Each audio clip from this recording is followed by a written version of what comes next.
Sara Duterte ang pagtugon ng pamahalaan sa problema sa baha. Kabilang sinabi ni Pangulong Bongbong Marcos na ipunin ang baha para magamit ito sa panahon ng tagtuyot.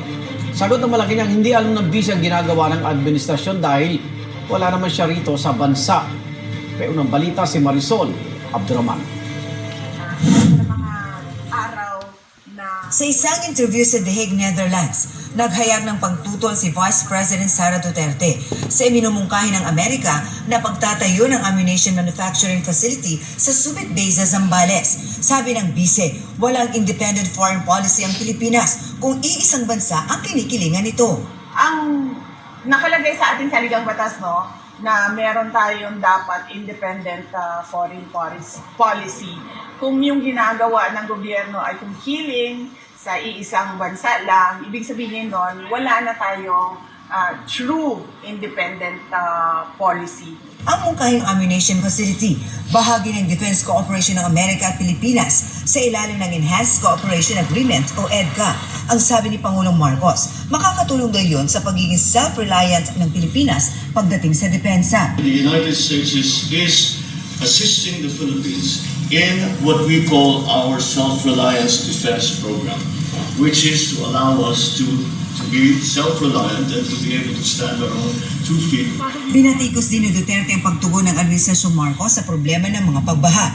Kabilang, ang mungkahi ng Pangulo na ipunin ang floodwater para magamit sa tagtuyot. Ipunin po natin lahat, tapos i-deliver po natin sa Malacanang para po may mainom siya.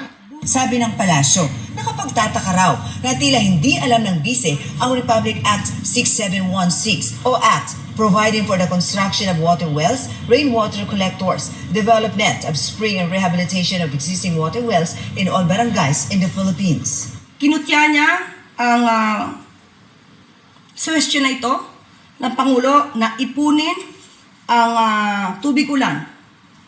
Marahil ay hindi po niya batid ang batas na ito at ang pinapalabas lamang niya ay pag-iipon ng tubig sa timba.